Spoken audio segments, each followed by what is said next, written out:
روایات میں آتا ہے کہ انسانی تاریخ میں 3 ایسے واقعات ہوئے ہیں جب اللہ نے کسی کے لیے سورج کو روکا ہو یا واپس کیا ہو۔ ایک حضرت یوشع علیہ السلام کے لیے جب وہ بیت المقدس فتح کر رہے تھے اور غروب ہونے لگا، جیسے میں نے ابھی عرض کیا، تو اللہ نے ان کے لیے سورج کو لوٹا دیے۔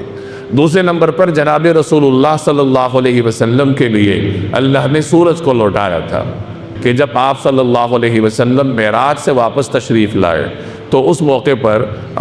قریش نے آپ سے سوالات کیے، تو آپ نے ان کو ایک قافلے کا پتہ بتایا کہ ایک قافلہ آ رہا ہے اور میں وہ دیکھ کر آیا ہوں۔ گویا کہ میں وہاں سے آ رہا تھا تو راستے میں نے قافلے کو دیکھا۔ قریش نے پوچھا قافلہ کب پہنچے گا؟ آپ صلی اللہ علیہ وسلم نے فرمایا بدھ کے دن پہنچے گا۔ اب جب بدھ کا دن آیا تو قریش کے لوگ دیکھنے لگے، نکل آئے کہ دیکھتے ہیں قافلہ پہنچتا ہے یا نہیں پہنچتا۔ اب عصر کا وقت ہوا، غروب قریب تھا اور قافلہ نہیں پہنچا، تو اللہ تبارک و تعالی نے رسول اللہ صلی اللہ علیہ وسلم کی زبان اقدس سے نکلے ہوئے کلمات کو سچ کرنے کے لیے سورج کو روک دیا، اور بدھ کے دن کی جو عصر تھی وہ اللہ نے طویل کر دی یہاں تک کہ وہ قافلہ پہنچ گیا۔ اور تیسرے نمبر پر حضرت علی رضی اللہ تعالی عنہ کے لیے اللہ تبارک و تعالی نے سورج کو پلٹایا تھا کہ حضرت علی کے زانوں پر نبی کریم صلی اللہ علیہ وسلم سر مبارک رکھ کے آرام فرما رہے تھے۔